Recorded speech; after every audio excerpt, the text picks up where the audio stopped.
There's a reason why the Milan fans, every single game, they're chanting against the ownership. They think that they haven't handled it well. They feel like there's no identity. To go from Fonseca to Conceicao, those are two different sorts of philosophies. Yeah. Polar opposite styles of play. Speaking of Christian Pulisic and AC Milan, Sergio Conceicao had this to say after the loss to Dinamo Zagreb. For me, what's most important is the passion to give a little bit more of yourself. Otherwise, we could change the coach, bring in the best in the world, but it would still be hard. The problem is the foundation. Honestly, for me, playing a Champions League match like that, entering the game the way we did, is difficult. And that says a lot. Talk to me about what did you hear? Read between the lines for me, Matteo. Conceicao a few weeks ago said this is the worst half of football that I can remember coaching in a dozen years. Milan proceeded to have 5 or 6 worst halves than that. This team, it doesn't matter if it's Pioli, it doesn't matter if it's Fonseca, it doesn't matter if it's Conceicao. And Conceicao is coming in as this dictator, right? This guy who he doesn't want the players partying. He was angry. He nearly got into a fist fight with the former captain, Davide Calabria, after one of the last Serie A matches. Apparently this guy was out on Friday, game was on Sunday. He didn't like it and a few other things. But even with his intensity, with Conceicao, the way that he's so emotive and he's screaming and that he wants it so regimented, these guys still are so inconsistent with their work ethic, winning the duels in the midfield. And if you don't do the basic things, I think Conceicao is right. You can throw tactics out the window if you're getting out-hustled and outran by Dinamo Zagreb. And sadly, this has kind of been how Milan have been all season long. I want to mention the reason Jimmy's here is for vibes. So what's the vibe check? So my vibes is that this situation feels very similar to Manchester United. You bring in a Portuguese manager mid-season. You're trying to change the culture. It's just tough to try to make that happen in the middle of a year, as opposed to when you have the summer and you can kind of really lay the foundation in a proper way. I think what's interesting is that he's just asking them to do basic stuff. I just need you to run and work hard. And I think what concerns me the most about Milan is their slow starts. There can't be anything more frustrating for a manager than when you're like, hey, this is the game plan, this is how we have to start, and this is what we need to do. Very probably basic tasks. This is why his frustration comes in. And they're not doing those things. And the other team is taking them to school. They're winning the duels, the physical challenges, the emotional factor, the vibes, as it were. And Milan just doesn't seem to be punching back in a way that's, well, I mean, this is a great goal by Pulisic, but outside of that, they're just not driving and controlling games. One big difference, though, Amorim, his United don't fit his style tactically. That's fair. Good point. You think that Conceicao, it actually does fit. You want to be direct. Conceicao's not about possession. He's all about you work hard, you're compact defensively, you keep an organized shape, and then you hit out on the counter. Guess who Milan have in the attack? Rafael Leao. This is a guy that wants to run in space. Pulisic, he can run in space. They're trying to get a striker like Santi Gimenez, again, who can run in space, who's a poacher, who's got good movement. They don't have an identity, and this goes to the top. There's a reason why the Milan fans, every single game, they're chanting against the ownership. They think that they haven't handled it well. They feel like there's no identity. To go from Fonseca to Conceicao, those are two different sorts of philosophies. Yeah. Polar opposite styles of play. Let's take a look at someone else that's another team that's having a little bit of struggle. In fact, here's some of the reactions to Juventus and what's going on there. Motta needs to be sacked. Talk to me. What's going on at Juventus, man?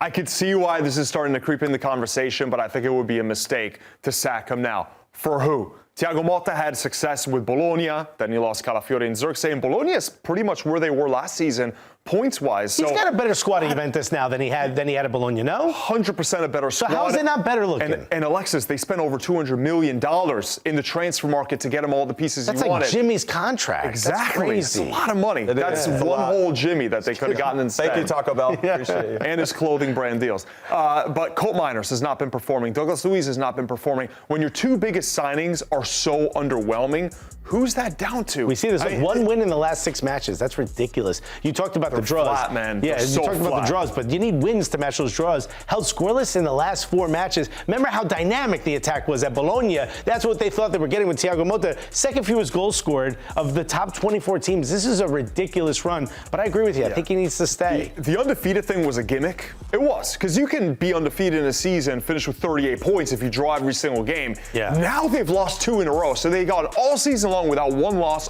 twice as many draws as wins. Vibe check? Vibe check. If Bremer had been healthy at this point, where do you think Juve would be? A little bit better. We talk about Rodri and City, right? Would they be competing for a Scudetto? Not that different. Because the defense, he has that presence, right? That I think they're lacking a little bit in terms of consistency on the defensive side of the ball. They still had the best defensive numbers for most of the season without Bremer. So I don't know if it's the defense that's the problem. To me, the problem is the midfielders, the attackers. Dusan Vlahovic looks like a complete flop now.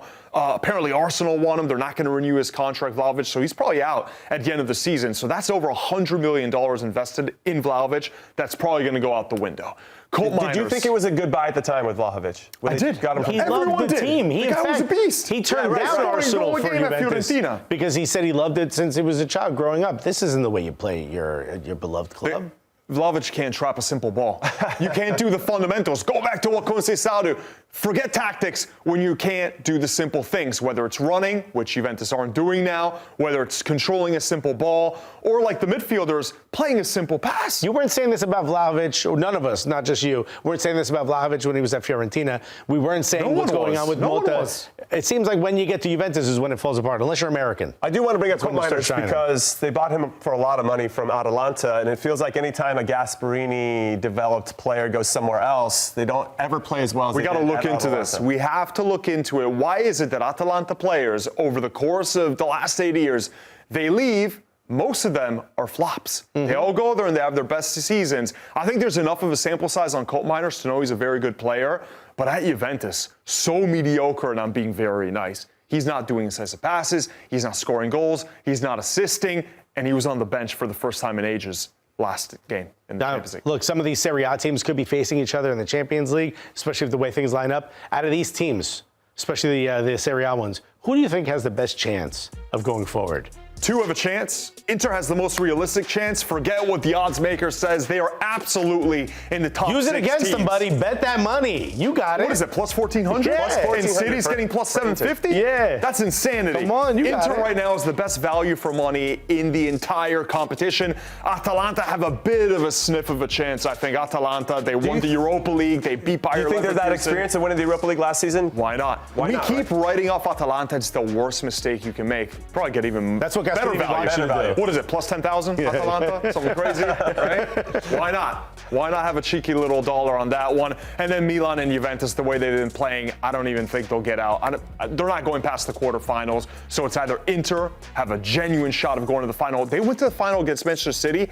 This Inter side is better and deeper. Hey, we were at that game together. Yeah, that's right. Inter were better that game. They were, especially the first half. It was excellent. Talk to me about your UCL title chance rankings here. Yeah, so Inter's the team that has the history, right? They've been to a Champions League final under Simone Inzaghi. And I said it before, they've added quality depth. Now they have Mehdi Taremi as a third striker option. They've got loads of options in the midfield, in the defense. They're deep everywhere on the pitch. And they've got loads of guys that can score goals, wingbacks, midfielders, all the attackers.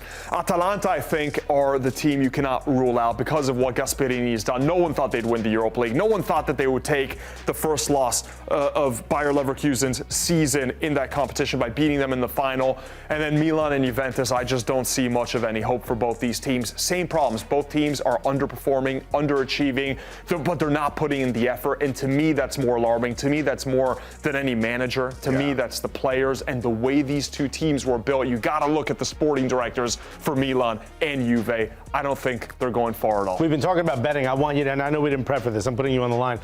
Give me one surprise. One of these lower teams are going to finish higher. One of these top teams are going to win or going to finish lower or collapse. Give me one surprise from these four Serie A clubs. Maybe a surprise would be Milan, right? Because if they do get a striker like Santi Jimenez, assuming his injury's not that serious, that's what they need. They need that lethal goal scorer up top. Tammy Abraham and Alvaro Morata, I think, have combined for like 6-7 goals all season long. Neither of them, I think, are good enough with what Milan are trying to be. Pulisic has been one of the best players in Serie A. I mean, he's healthy again, Jimmy. Well, I would add that Milan won the Supercoppa, right? So there's a little bit of confidence you can get from being kind of in a tournament format. Hey, we've done this before. Yeah. They had that feeling of what it means to celebrate. I could see Atalanta maybe not losing, but getting in, drawing over 2 legs and losing in penalties or something. Ooh.